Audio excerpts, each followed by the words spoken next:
Бисмиллах, альхамдулиллах, вассалату вассаламу аля расулилlah. Ассаламу алейкум, құрметті Иман KZ YouTube каналының көрермендері. Біз бүгін сіздермен бірге ізгілермен, жақсы адамдармен дос болу, олармен араласудың қаншалықты маңызды екендігін қозғайтын боламыз. Жалпы кез келген орта адамға әсер етеді. Егер дұрыс ортада жүретін болса, олардың жақсылығы өтеді. Жаман ортада жүретін болса, олардың бір күні жамандығы өтеді. Сондықтан бізде мынандай сөз бар қазақта. Досыңның кім екендігін айт, мен сенің кім екендігіңді айтайын дейді. Негізі бұл біздің шариғаттан алынған нәрсе ғой. Құранда Алла Тағала былай дейді. Фурқан сүресінде келтіреді бұны. Ертең қияметтің күнінде адамдар солай өкінеді дейді. Былай айтады дейді. Әттең дейді.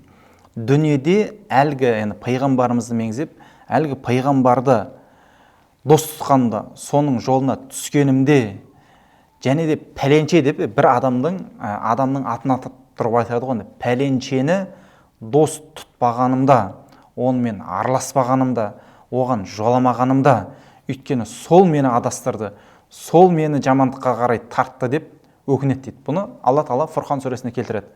Сондықтан қазіргі күнде жаман адамдар бір дос сияқты болып көрінгенімен, олар негізі адамды жаман нәрсеге қарай сүйреп кетеді. Ал олардың қасында жүрген адам өзі де байқамаған халде бір күні олардың басында іс-әрекеті оған жаман көрінуі мүмкін.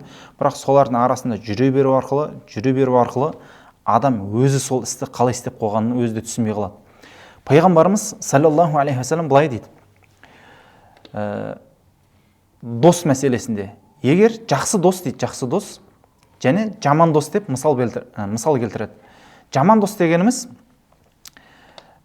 темірші адам сияқты дейді.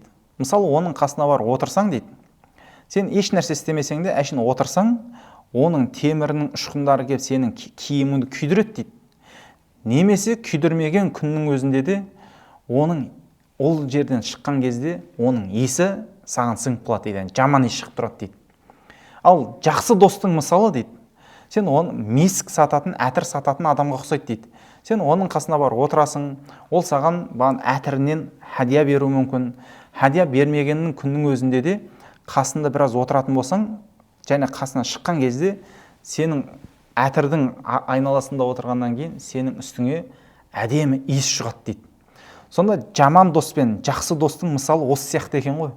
Яғни жаман достың қасына жүре беру, оның жаман әрекеттері міндетті түрде бір күні бұған жұғады, яғни маған жұғады. Егер мен қасына жүре беретін болсам. Ал егер жақсы адамның қасына жүре беретін болсам, оның жақсылығы жұғады. Сол үшін кез келген адам өзі араласып жүрген орта, өзі барып жүрген ортаны қатты мән беріп, қандай ортада жүрмін, қандай орта, яғни ол ортада қандай әңгімелер айтады. Мынандай сөз бар, данамен жүрсең, сен де дана боласың, баламен жүрсең, сен де бала боласың дейді.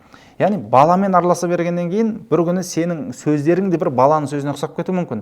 Ал даналардың арасында жүретін болсаң, бір күні сенің сөзің даналардың сөзіндей болуы мүмкін ғой. Ана Омар радиаллаху анху мынандай бір сөз айтады. Алла дейді, дұға жасайды ғой. Мен мынау дүниеден айырылғым келмейді дейді. Мынау дүниеден кеткім келмейді дейді. Үш себептен дейді ғой, үш себепті айтады. Дүниеде қалғым келіп тұр. Не үшін? Үш себеп бар дейді, Алла дейді. Қандай себеп десе, бірінші бүйтіп айтады. Бірінші қалуымдағы себеп Алла жолында күрескім келеді дейді ғой. Яғни ақыретте Алла жолында күресу жихад деген жоқ қой. Ал бұл дүниеде ол бар, мен сол үшін мынау дүниені қимаймын дейді. Бірінші.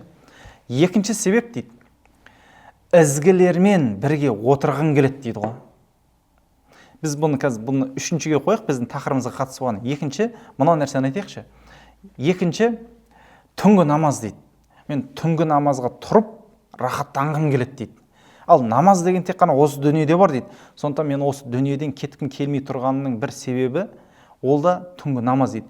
Үшінші, біздің тақырыбымызға қатысты, ізгілермен араласып отырғым келеді дейді, сөйлесіп. Ізгі адамдар, жақсы адамдармен бірге отыратын болса, салих адамдармен бірге отыратын болса, солардың қасында отыру маған ұнайды дейді. Яғни дүниеде қалуыма себеп болып тұрған үш себепте осыны айтқан екен Омар радиаллаху анху. Сондықтан біз де өзімізге, өмірімізге, сөзімізге, амалдарымызға әсер ететін ізгі амалдарды көбірек жасайтын ортада жүретін болсақ, біздің де сөздеріміз тураланып, біздің де іс әрекетіміз тураланып, солар сияқты бір күні жақсы амал жасайтын боламыз. Алла сақтасын, егер де бір жаман ортада жүре беретін болсақ, өзіміз бір күні жақсы сөз сөйлеп жүруіміз мүмкін, бірақ жаман ортада жүріп, солардың ұятсыз сөздерін, солардың күпір сөздерін де айтатындай дәрежеге кетіп қалуымыз мүмкін екен. Алла Тағала бізді әрдайым айналамызды жақсы достармен, ізгі адамдармен қоршауын Алла нәсіп қылсын бізге.